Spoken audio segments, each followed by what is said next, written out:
Hello everybody and welcome back to the CPD Group podcast.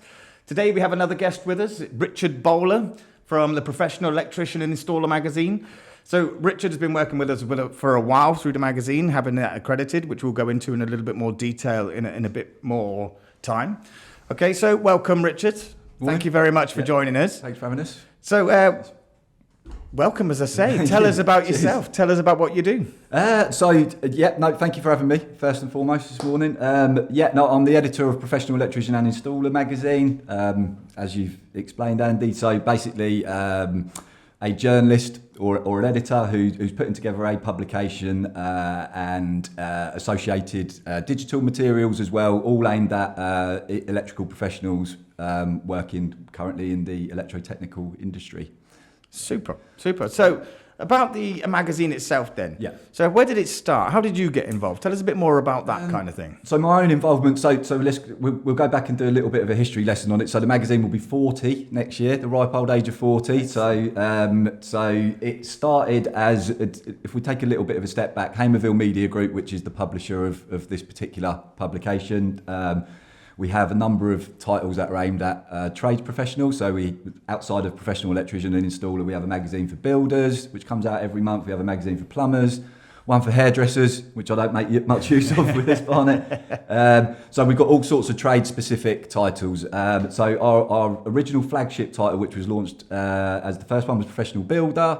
And then Professional Electrician followed a couple of years after. So like I said, it'll be 40 years old as of next year. So the reason for the launch of these publications was a lack of kind of industry resources and news sources for those particular sectors. So our founder, Mr. Brian Shannon, we were talking about the Shannon family earlier, who own the company, felt that there was a gap in the market for a magazine or some sort of resource for trade professionals. So Builder came out first, then Professional Electrician followed a couple of years later, and essentially the concept of the publication is to try and provide as much news, new product information, content that's relevant to professionals working in that sector. The magazine has quite a unique distribution route, which is quite important to explain. So one of the great things about the majority of our publications is that they're distributed through the wholesaler trade counter. So when we talk about that, an electrical wholesaler is essentially a parts distributor which will sell products to a qualified electrician or to electricians or anyone working in that particular sector. So one of the beauties of the distribution of our publication is it sits on the majority of wholesale trade counters in the UK. So when an electrician is going into his wholesaler, the magazine is on the counter in front of him. They'll pick it up for free, put it in the van, read it, consume the content throughout the course of the month. Another issue comes out the following month, and the cycle continues, essentially. Excellent. So talking about, we mentioned earlier that we actually accredit the magazine. Again, we'll talk about that slightly in a bit more detail later. But why is CPD itself particularly important to the industry of electricians? Yeah, so specifically to this sector, and again, anyone who's listened to this kind of broadcast who doesn't work in the sector or who comes from outside the industry, electrical installations and maintenance is a safety critical item. Okay, so in any building, domestic house, the building that we're sat in now, you'd have needed a qualified electrician to do the installation, to do the maintenance of the property. So from a CPD perspective, this industry evolves constantly. So I'll give you a bit of an example. One of the standards that kind of governs the industry and the work that electricians have to do are the wiring regulations. Okay, and every 10 years, those wiring regulations are changed and updated. So that's just one change that happens within the industry, but it gives you a bit of there's a lot of industries where the practice over the course of time wouldn't have changed much. And things aren't changing. So there aren't necessarily new technologies coming in that then need an applicable standard made against them and that kind of stuff. So it's the speed of change within this particular sector, which is one of the reasons why continuing professional development and proof of it is really important. Probably another element of it to just explain to people is that the government doesn't regulate the electrical industry or very few industries directly because they don't necessarily have the level of skills and competence within government.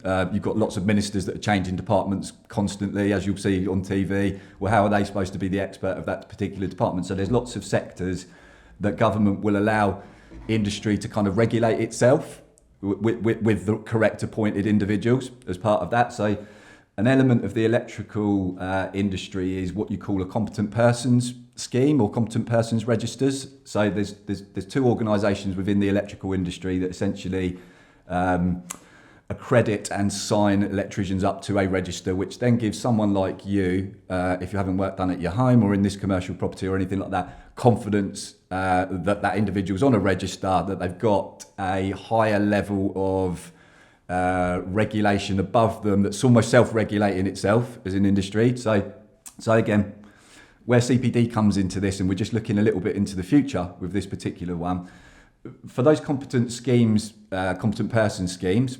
to continue working and to have the confidence of government, what they have to do is when they're assessing their members, so let's say one scheme might have 20,000 members operating on it and another one's got 40,000 members currently.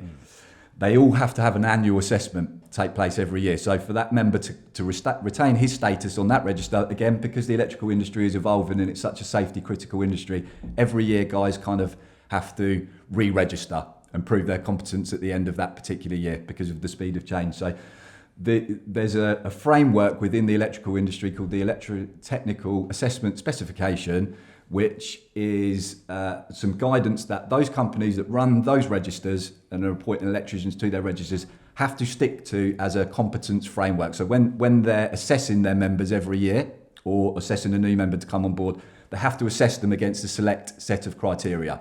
Okay, a standardised set of criteria. Now, the Electrical Technical Assessment Specification is currently out for consultation for a revision to it. All right, so it needs upgrading. The last one was done in 2021, I believe.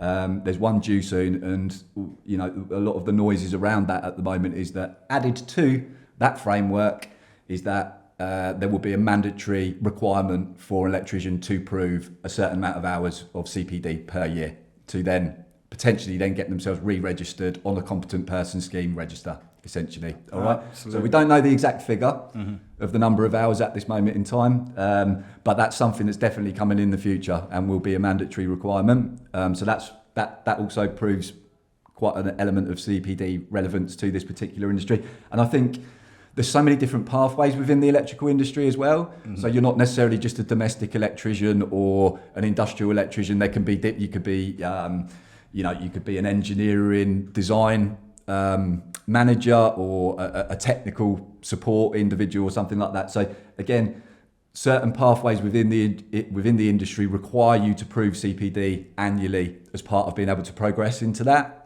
So there's a number of different ways that CPD is relevant in this particular industry, but that framework that individuals working within the electrical industry are going to be assessed by is the key important one for us. Absolutely. It sounds like quite a positive change, to be fair. Definitely. And again, if you think about it, it's one of those situations where you have to trust that the individual that's coming into your premises is competent to do the work that they're saying they're competent to do. You're not a qualified electrician. I'm not. It's a safety critical item. You can't smell electricity. The only time you'll know that something's up is, when you get a shock or, in the worst case scenario, there's a serious injury. Absolutely. I mean, I'm the last person in the world you want to let loose on your electrics, to be quite honest with you, Richard. It feels to me like maybe it follows a model of kind of like medical professionals these days. And I think electricians should people might laugh at this, but again, we work within the trade sectors and the level of knowledge that guys need to have to be a competent electrician and to continue working in this particular sector, it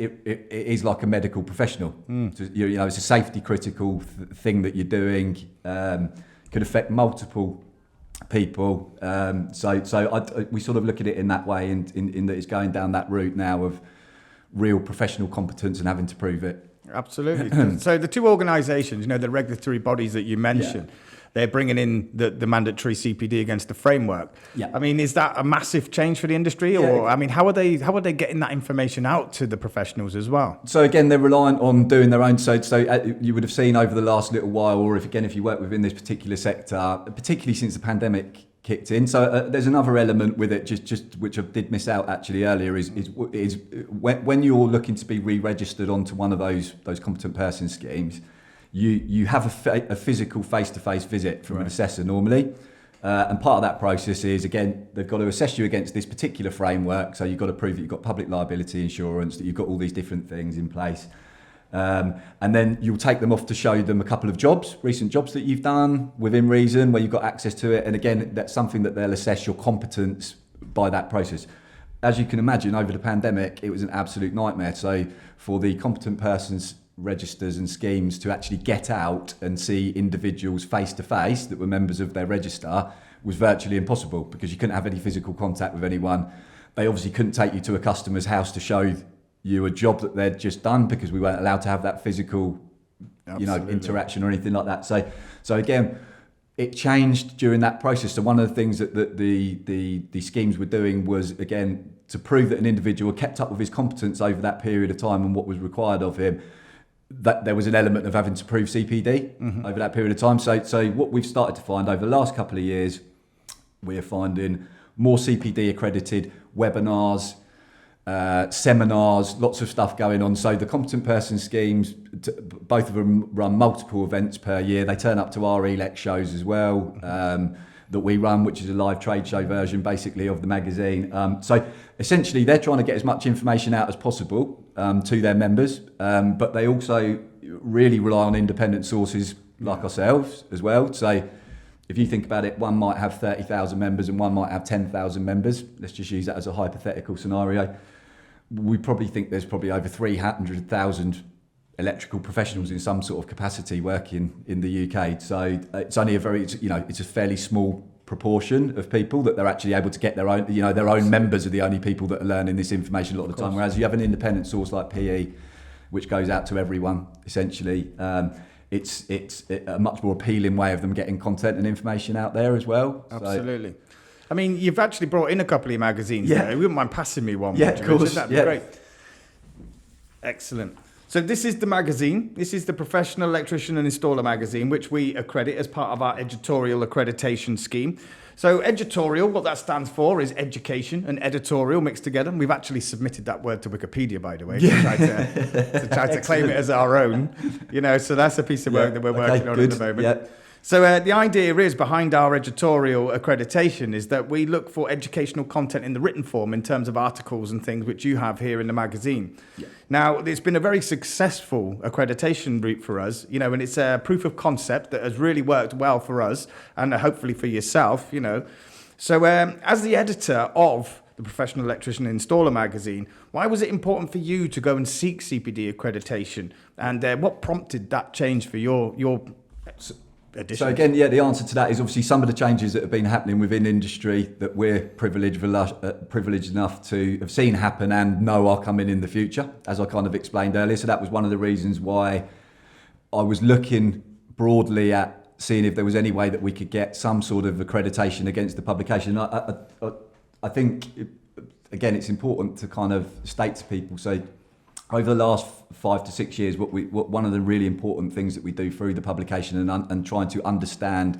what it is that will make it more appealing to readers, make them want to pick it up even more, is we survey the readership every year. In the last few years, one of the things that has really become apparent when people are answering our survey is that they want to see more technical. They've wanted to see more technical content in the publication. So we run a variety of content. Again, it's important to understand that in the magazine, not only do we have technical content in there, we've got stuff about new products, we've got profiles on electricians, we've got product reviews, we've got all sorts. We're trying to create a product every month that essentially kind of gives someone a bit of everything really. Yeah. But what was clear that was coming back is that the appetite for more technical content in the magazine was really high. So sort of 5 to 6 years ago, we really started a process of we need to make some better contacts. Can we get better contributors into the publication? Can we get a higher standard and quality of information into the magazine? And over a period of time, we've really been able to evolve that and increase the amount of technical content that we have in the magazine. So what we were doing originally, and one of the reasons why obviously this was so appealing for us, is it had been on my radar for quite a while, but essentially any avenues that we'd taken where we'd look to try and explore whether this magazine could be accredited as CPD for individuals, because we felt that in the publication, and not every bit of content, but there's a high level of CPD quality content in there. Absolutely. We kind of hit a roadblock with every avenue that we'd kind of looked at with it, mainly for the reason that competitors to yourself or other companies that are kind of offering these services had said to us originally that we had too many what you call independent sources in the publication. So again, you might be able to tell me slightly different, Andy, but quite a lot of the stuff that you probably sign off and accredit for companies is it will be their own training course containing all of their own information. So who the author of that's been. It's probably going to be one individual or two individuals. It's not multiple sources that have gone into it. So actually trying to find a route where we could get this publication accredited with multiple sources of content in there, we were just hitting roadblocks. Seminars we could get signed off at the trade shows, webinars and things like that was no problem at all, but actually getting it for this publication was proving a bit more tricky for us. I mean, for us, when we looked at the publication itself, you could just tell straight off the bat the technical content you're describing is educational in its form from start to finish.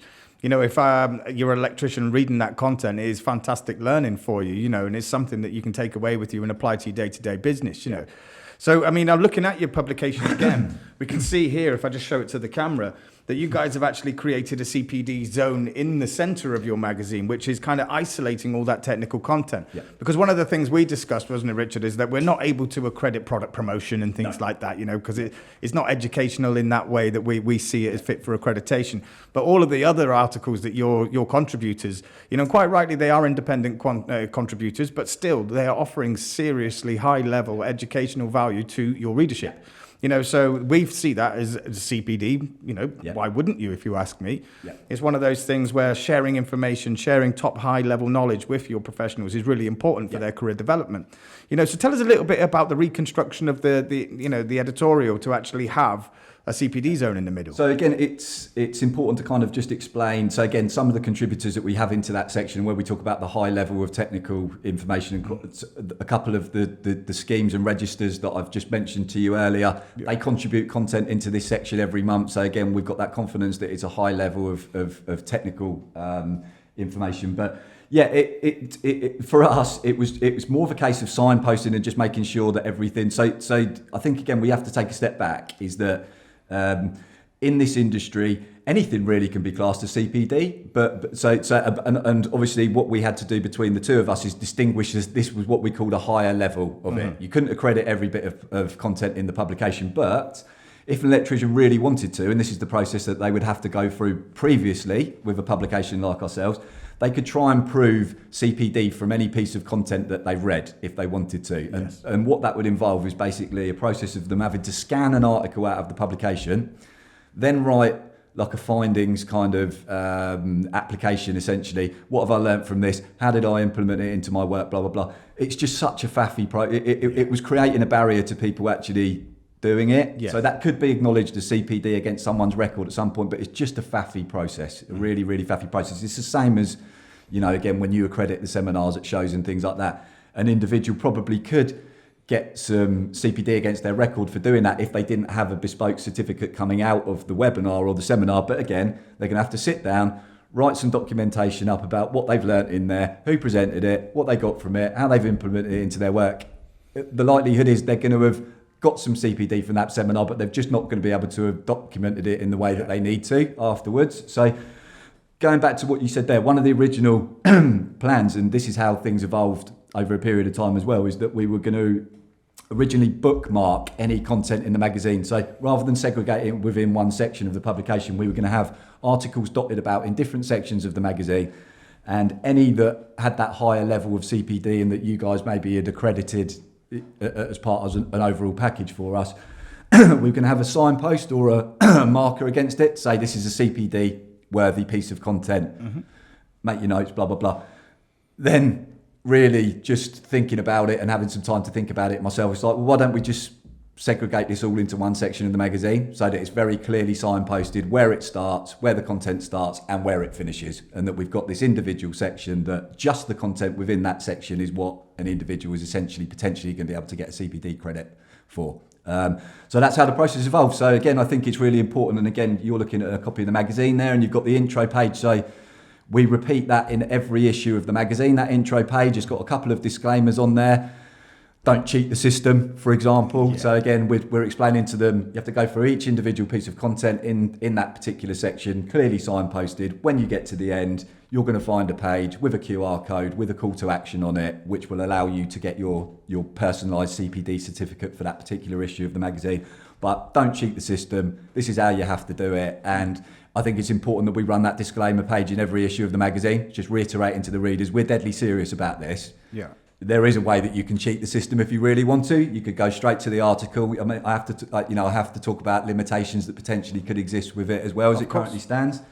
Could scan to that article, but again, you're cheating yourself, you're cheating the system. Yeah. What we've tried to do, all we're trying to do is just help people with the process of documenting their CPD. So, we expect people to use it in the correct way. So that's why we've had to create kind of this segregated section in the magazine, which I think it gives us a really easy way of signposting it in every issue of the magazine. You'll also see on the front cover, we put the accredited activity number against it. We're promoting it on the front cover of every issue of the magazine. So we've got lots of stuff that we're using to kind of push back to this particular section. No, I think what you're doing here is brilliant, Richard. I mean, you are very clear about what you have to do here to gain your accreditation. And just for those viewers or listeners who don't actually know what our editorial mechanism is we will assess all of the learning material, all of the learning articles, the educational pieces that we're presented with.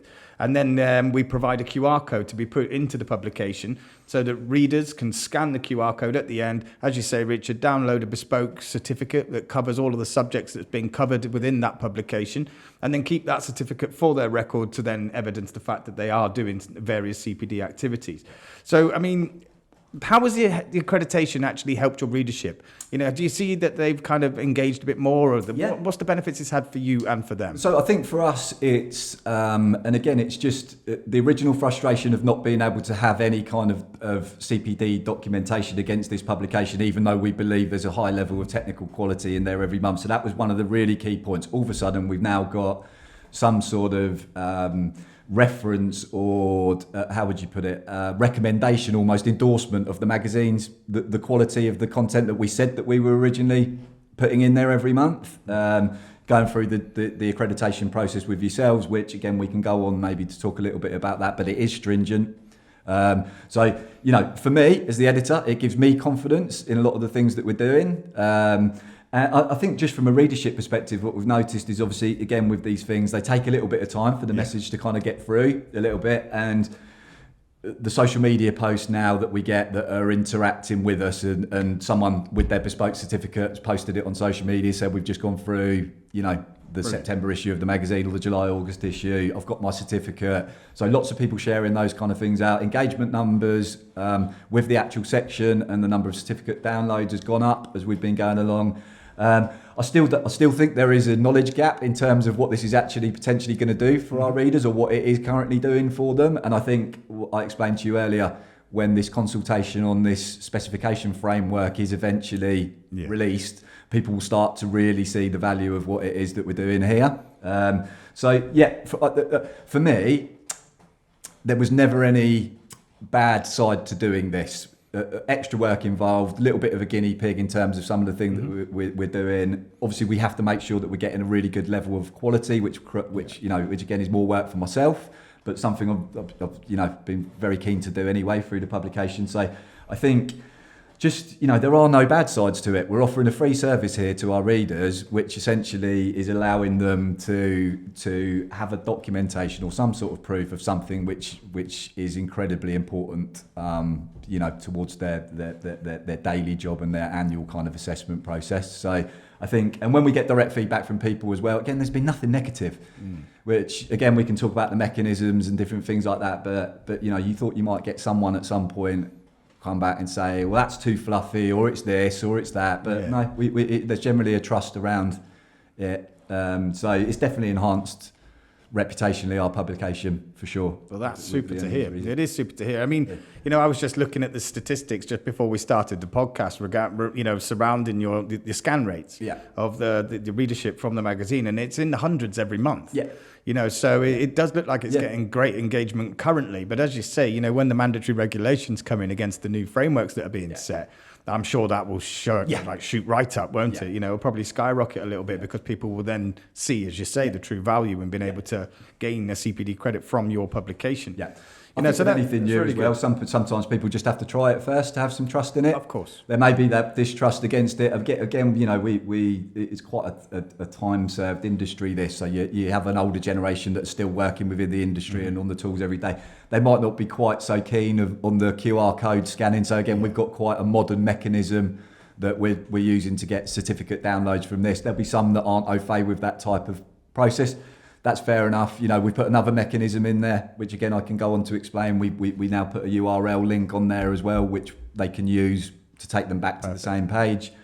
It's definitely been something that has added tremendous value to the publication. I mean, as you mentioned as well, about the guinea pig side of things, because this was an absolutely new product for us when you approached us asking about whether this would be possible. So, we sat down and had many meetings, regarding this to see what can we do here, because we like to be innovative. Yeah. We like to be forward thinking. And we thought, well, there's education in here. Why shouldn't we be accrediting that? But how can we do it? What mechanism can we put in place? And as you quite rightly mentioned there, we've got the QR code system. You can use the URL. Yeah. So it is accessible to everybody in a way online. Digital certificates are automatic, that kind of thing. So it's all a really positive sort of product that we've developed in conjunction with yourselves. So thank you for bringing it to us, because it helps us explore new avenues as well, which is really positive for the whole world of accreditation, to be quite honest.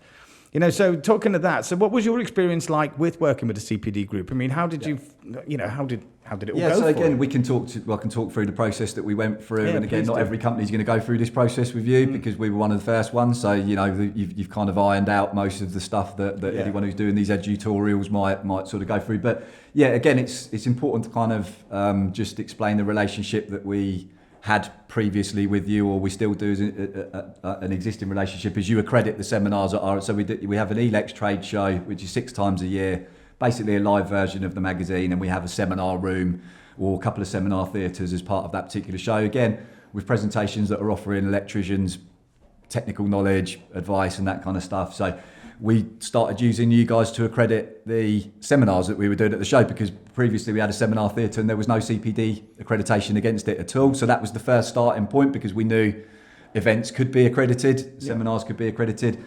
And then it was actually one of my colleagues at work had a conversation with yourself or Dan, does Dan still work here? Yeah, Dan still works here.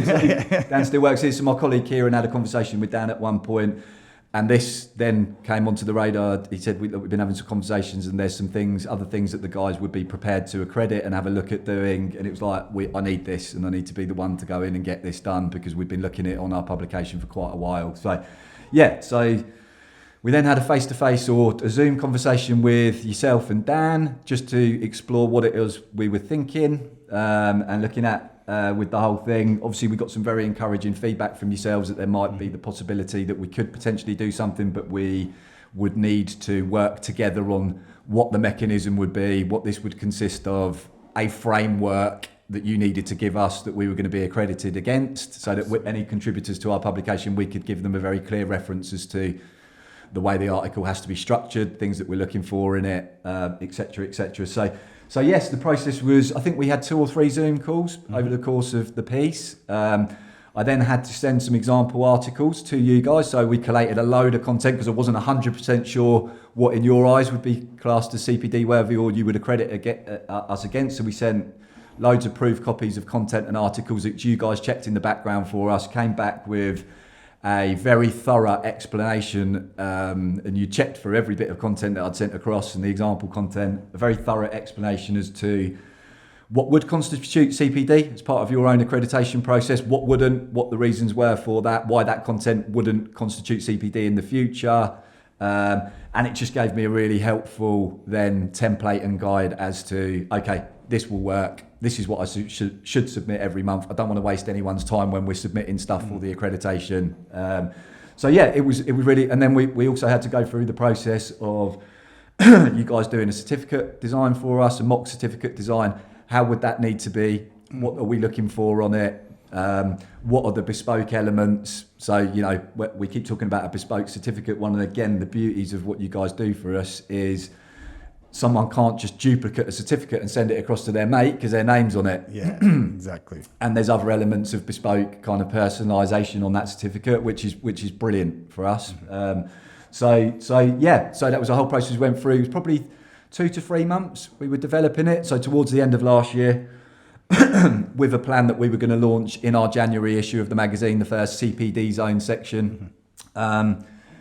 And yeah, I'd like to say we were the guinea pig and there were loads of teething problems. There were 1 or 2 things that we had to tweak as we were going along, but actually I found it a very easy process to understand what you guys were after, how much content you needed from us. I started to get an idea to give us the potential to get 1 credit per issue.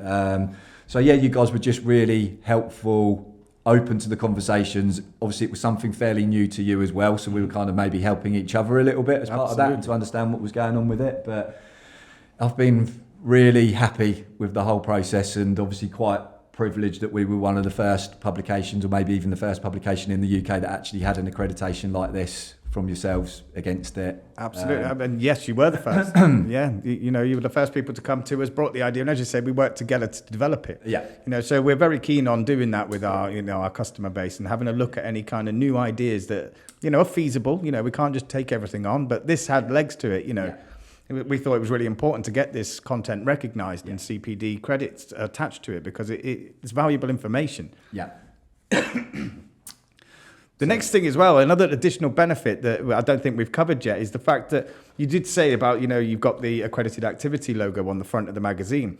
So all of this is submitted to the CPD register as well. So when it comes to the regulators being able to verify people's certification when they evidence it for their ongoing CPD record, they'll be able to go to the CPD register, type that number in, and then verify that your content is fully accredited by us. So it's an extra string to the bow. That's another great resource that you guys offer. So again, when someone goes through, and if you're a potential editor or magazine looking to go through an editorial accreditation process and add it to your own publication, you get downloadable assets once the accreditation's been done. So the accredited activity logo that you see on the front, there's a portal there that automatically gives us a downloadable asset of that, which we then use on the front of the magazine. So there's all these little supporting materials and logos and different things. And I think it's such a good point that you make about it going back to the accredited.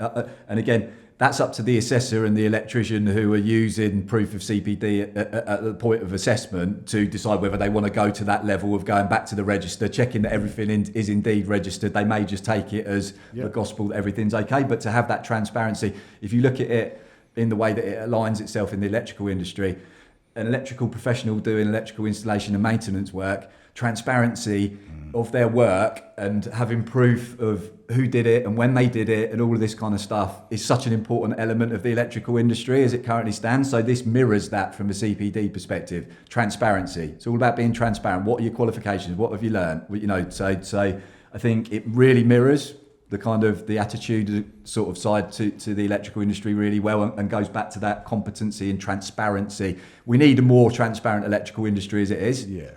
Too many cowboys and rogue traders doing things, not document it correctly. Someone else gets the blame for it. Someone could get killed, but you don't care because you've earned a few quid from it. Do you know what I mean? So it really helps to kind of form that professional element of the industry that you do something like this, that they can go back to a CPD register and see what subjects were covered or what accreditation it's had against it.